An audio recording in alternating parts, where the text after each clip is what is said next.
นี่ไงปลาดุกที่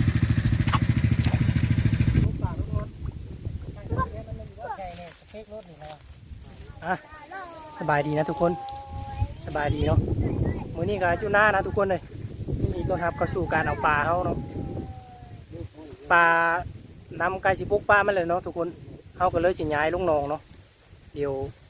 เอาจักรนี่ดูดเขาเดียวมันก็บุกเลยนะทุกคนเนาะและทีนี้กำลังติดตั้งเครื่องสูบน้ำอยู่นะเลยปลานี่เป็นปลาปล่อยนะทุกคนเลยเพราะว่าพ่อคอยนี่เราปล่อยทุกปีปล่อยใส่ให้หน้าเนาะเป็นปลาเลี้ยงใส่ปลาเลี้ยงอยู่ให้หน้าเลยตอนนี้น้ำมันกำลังบุกปลามันเลยเขาก็สิชูบเลยก็ย้ายลงไปใส่หนองตัวที่มันมีน้ำลายเนาะทุกคนและปลามันก็มีทั้งปลาปล่อยแล้วก็ปลาธรรมชาติน้ำนะทุกคน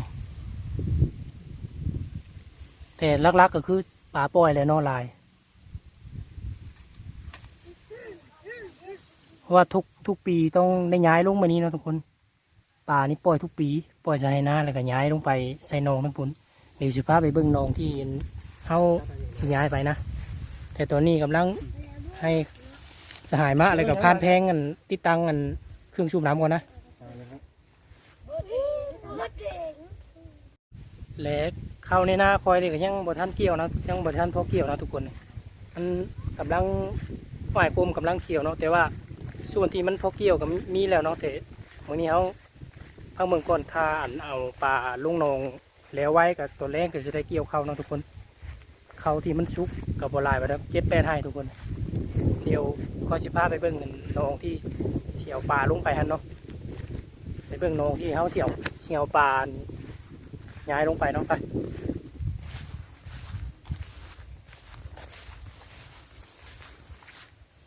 นี่นะเขาสิย้ายลงมาหนองนี้นะทุกคนย้ายลงมาหนองนี่ทุกปีทุกคนเลยเพราะว่าหลังจากเขาย้ายลงมานี่น้ำมันก็ยังลายเนาะปลาตุกผู้และเดิน4 เดือน 5เนาะมันนำไก่สิบกแล้วครับกับสิดูดหนองนี่โตอีกแต่ตอนนี้เขาตรงได้ย้ายลงมาใส่หนองที่มันมีน้ำลายนี่ก่อนเนาะทุกคนเอาตองไม้นะครับคัดออกกันได้มาคัดไปกะ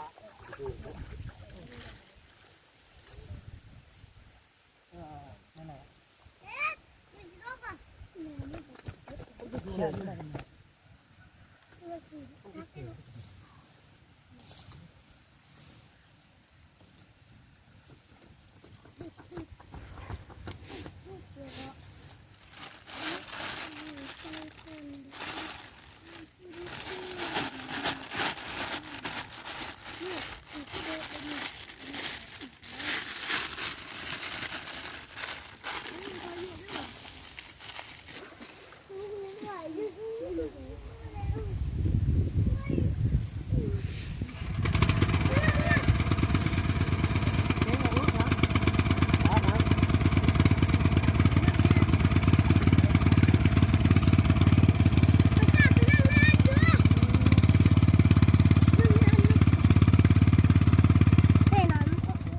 เอาเลย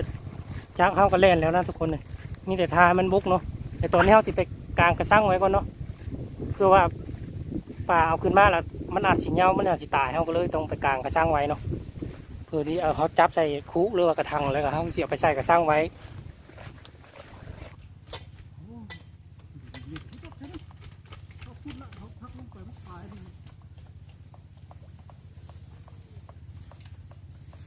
จะได้น้อยเดียวนั่นก็เอานะ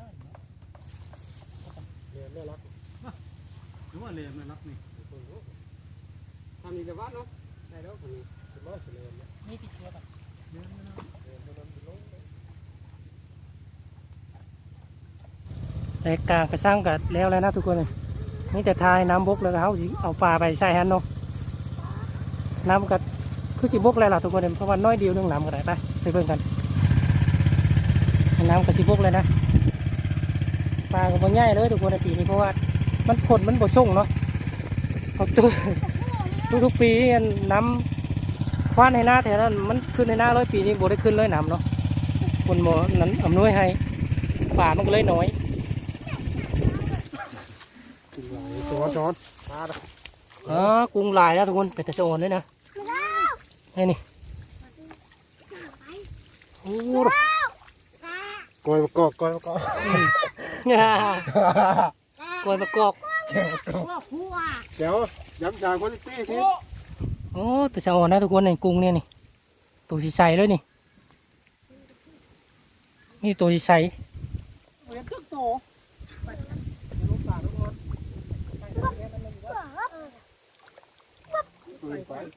ดูเด้อป่าในตัวซ้ำๆนี่ซี่นี้ทำนี่ซี่นิ้วนี่ป่าใน ไปไว้เหรอ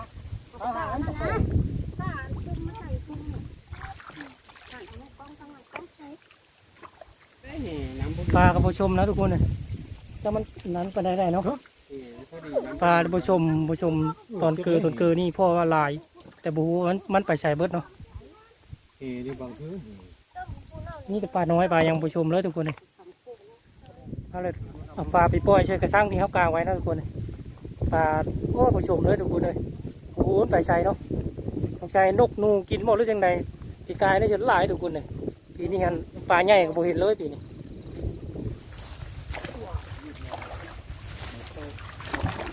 เขามีเลยคอยเทาะลงเลย นี่เป็นโคปุ่นมากนะ คืออย่างนี้เนาะจับจักตายยังตายยังนะทุกคนปลาโอ้ยผู้ชมเลยปลาปีนี้ เลยเฮียเขาเลย นานพานเพลงพอละป่าน นอ เออจกรู้ปลาเข้าไปฮะนะ ว้าปลายังว่าเนี่ยปลาดุก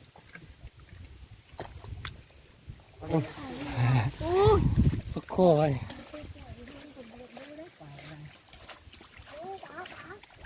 นี่ไงปลาดุกทิ้ง โอ้หักเกี่ยงกี้ จะยิงวะ โอ้ยหักเกี่ยงมันใส่มือเนาะเออ ลูกตัวดี ลูกรู้เดี๋ยวนี่หลายตัว เนาะยังเท่าเนาะ น่าโอเคต้องดูสั่งตอนที่จุกเลย ไปทุกผ่านเพลงก้อยตัวเหี้ยอยู่ ตัวเฮีย บ่เคยได้ได้ยินนะก้อยตัวเหี้ย ก้อยเฮียเต็มกระซ้ ใช้ส่วน ำจะเล่นอยู่ในก๊กไม้เนาะตุ่มมันเท้าต้องกินวะ ก้อยตัวเงินตัวทอง กระลายดีแล้วในคลองนั่นแหละกระไล่นี่ งงคันปุ๊อ่ะ มันอยู่หันเบิดเนาะ เอาไปได้ไหมนี่เอาคู่ไว้โทษใช่ทางใหญ่ๆนั่นแล้วก็ไปซะคู่ไปซะบัดให้โทษไปโทษเลยเนี่ย ทราบ อะไรเอาสูบหนองนั้นบกแล้วมาสูบหนองนี้นะทุกคนเนี่ยแต่ว่าหนองนี้มันเป็นปลาธรรมชาติเนาะมันเป็นปลาก้อยก็น่าจะมีอยู่กับพ่อน้อยปลาเค็งเนาะเดี๋ยวเอาสูบตื่มอีกเนาะพอได้กินอีกเลยได้สูบเป็นชักพักนึงแล้วนะทุกคนเนี่ยมันกับบกลงหลายแล้วล่ะหนองกันบ่ใหญ่นะหนองในไฮนานี่แหละเนาะเดี๋ยวก็สิมีอยู่เนาะปลาเค็งปลาพ่อน้อยเนาะเอาไปแกงเนาะเนี่ยน้ำมันกระบกเลยนะทุกคนเลยเห็นเต้นอยู่นะนี่อยู่ปากนะ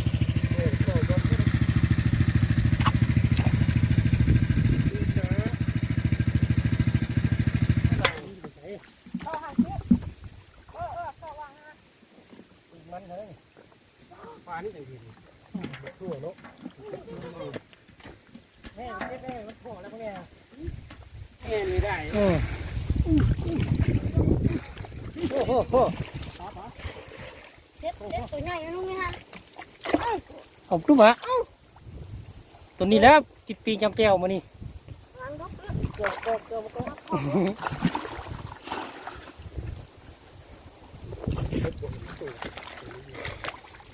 เช็ดกูเด้ไปใช้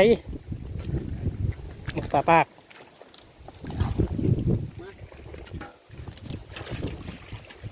เอานะเขาหาปลากันแล้วนะทุกคนนี่เดี๋ยวสิพากันไปขึ้นไปหากินข้าวเที่ยงเนาะอยู่กินข้าวเที่ยงมาได้ปะเนี่ยสิพากันขึ้นไปหาเฮ็ดกินข้าวเที่ยงเขาอย่างไรทุกคน เขาเป็นรับตัว เอาเลยเฮ็ดกินแล้วนะทุกคนเดี๋ยวสิพากินข้าวมากินข้าวทำกันนะทุกคนน้ำกินก็มี ยี่สิบมัน ปิ้งปลาอะไรกับก้อยกุ้งเนาะ ปลา นี่นะก้อยโคโยตี้เนาะ มาได้เก่ง ก้อย เลย กุ้ง มั้ย สดๆกับปิ้งปลานี่แหละ เอาหมด เอานะ กัดมือ น่าจะกี่บาท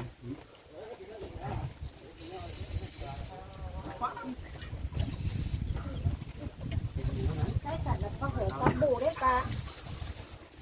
มาแล้วบอกสอง ยัง ที่หาย กินได้ลูกค้าได้เลยกินได้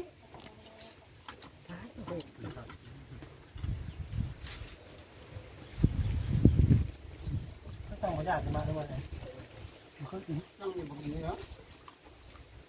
ที่จริงเป็นยังไงเดี๋ยวเราขอน้ำไหมบ่อย เอานะหลังจากกินข้าวพักเที่ยงแล้วก็ เฮ้ย จะได้ลงเกี่ยวข้าวนะมันนี่ทุกคนข้าวกับซุปบลายแล้วเนาะ7-8ให้เกี่ยวป้ากันเกี่ยวข้าวนะเกี่ยวข้าววันนี้ก็ที่อาศัยอันพานแพงแล้วก็สหายมากนะมาช่วยมันนี้นะ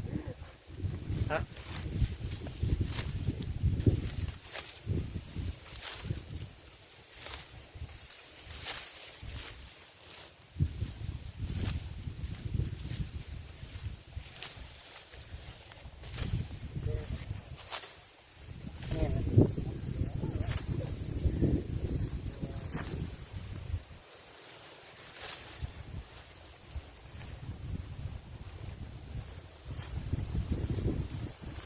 มาเราเห็นที่จอดอะไรมันใหญ่เนี่ยสเปครถนี่แหละดำเนี่ย คนผู้หามดำได้ โอ้ทำใหญ่เนี่ยโอ้ยพอรุ่นสเปคนี่แหละ ง่ายคัก ดำดาดำมากกระเท่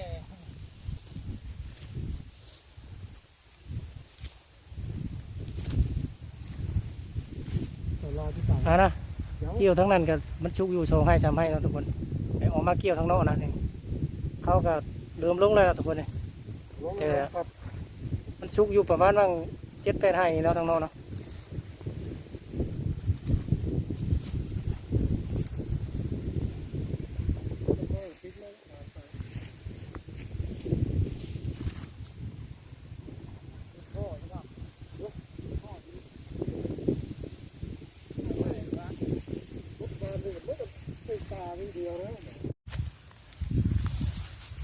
เอาเกี่ยวเขาเนี้ยบ้วนไปแล้วเนี่ยเสียงน้อยอันนี้น้อยตีเข้าเลยตีเข้ากินมี่ที่มาได้มาป่าวะ นะ มีเป็นซ้ำนึงเลยบุกใหญ่เป็นซ้ำเลย สว่างก็สว่างพร้อม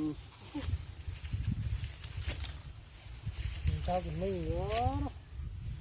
บ่นเฮ้ย ขี่ข้าวขี่ต้มไก่เมาชาโจ๊กกระไดดิ